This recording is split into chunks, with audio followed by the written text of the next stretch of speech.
La récompense de l'honnêteté contre l'argument de la malhonnêteté. La rencontre en forêt commence. Je suis le roi lion. J'attire l'attention de tous les habitants de la forêt. Aujourd'hui, nous avons conclu une entente rare. Nous avons décidé que l'animal le plus honnête recevra la récompense de l'honnêteté. Cette récompense n'est pas négligeable. Celui qui l'obtiendra recevra non seulement la couronne, mais aussi le respect de tous.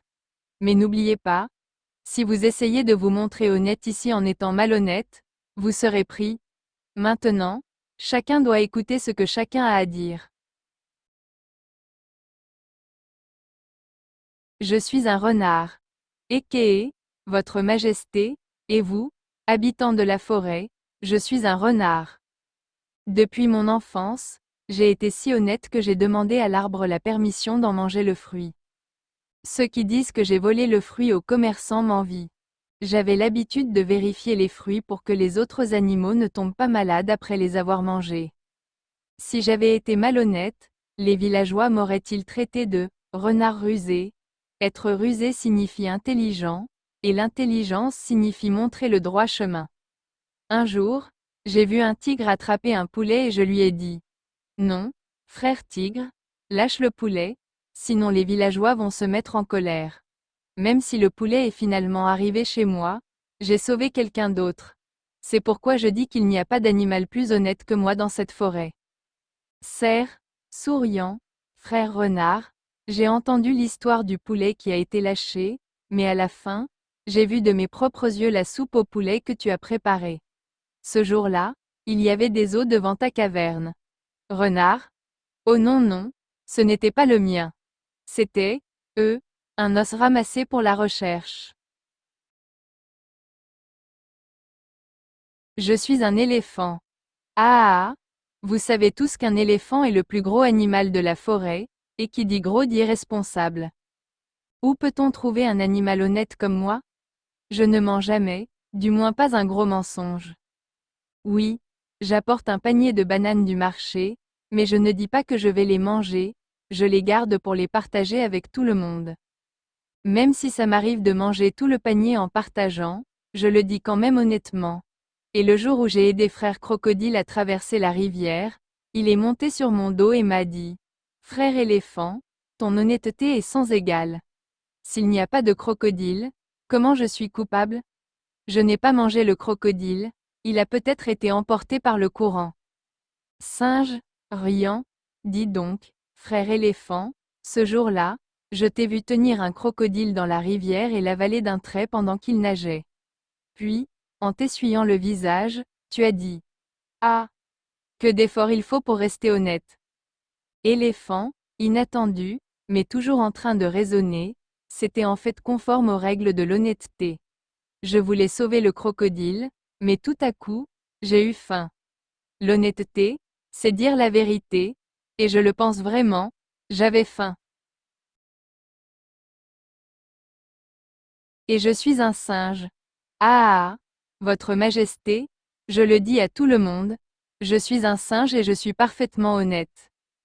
Parce que je ne vole pas, j'emprunte seulement. Oui, je mange les fruits, les noix ou les bananes que je prends chez vous, en pensant les rendre plus tard. Mais tout s'arrête quand je les rends. Comment pouvez-vous appeler ça malhonnête? Disons encore. Je suis allé chez Bagbé ce jour-là et j'ai versé du lait dans le pichet. Tout le monde pensait que j'avais volé le lait, mais non, j'allais le rendre. Oui, je n'y suis pas arrivé à temps. C'est pourquoi je dis, je ne vole pas, j'emprunte seulement temporairement. Y a-t-il des animaux aussi honnêtes dans la forêt? Renard, criant. Oh, vous avez volé la mangue sur la tête de mes enfants ce jour-là et vous l'avez mangée. Vous appelez ça un prêt temporaire? Singe? Avec malice, bien sûr. Parce que j'ai essayé la mangue pour les enfants. Si elle avait été toxique, ils seraient morts. Comprends-tu? J'ai sauvé des vies, et sauver des vies, c'est la vraie honnêteté. Je suis un chevreuil. Votre Majesté, quel animal est plus honnête que moi? Je ne fais jamais de mal à personne. Je ne mange que de l'herbe. Mais oui, j'entre secrètement dans les rizières et je mange les récoltes. Mais ce n'est pas malhonnête. C'est ma responsabilité. Car si je ne mangeais pas, le poids des arbres augmenterait et les agriculteurs en souffriraient. En fait, je leur rends service. Et en parlant de mon frère renard, il se dit honnête, mais un jour, je l'ai vu tomber dans la rivière en essayant d'esquiver sa propre ombre. Ce jour-là, je l'ai relevé. Alors, j'agis honnêtement, pas seulement pour moi-même, mais aussi pour sauver les autres. Et les singes inventent toujours de fausses excuses à propos des bananes. Les éléphants sont de grands animaux, ce qui veut dire qu'ils sont honnêtes. Mais à quelle échelle peut-on mesurer l'honnêteté? Je suis honnête, parce que j'ai le courage de critiquer les autres. Roi Lion, souriant, frère Chevreuil, tu es allé au champ du fermier ce jour-là et tu as mangé tellement de riz que les villageois, furieux, y ont mis le feu. Est-ce de l'honnêteté? Cerf, se secouant la gorge, Votre Majesté, j'ai été avertir les fermiers de la peur du feu. J'ai éclairci le champ pour qu'ils s'occupent des récoltes. Moi, le roi lion, je déclare. Vous agissez tous au nom de l'honnêteté. Mais au moins, vous avez dit la vérité, c'est-à-dire que vous l'avez révélée tout en essayant de cacher vos actes malhonnêtes. La récompense de cette honnêteté ira à ceux qui disent la vérité. Et la leçon est la suivante, peu importe les arguments d'une personne malhonnête, elle ne peut pas tenir tête à la vérité.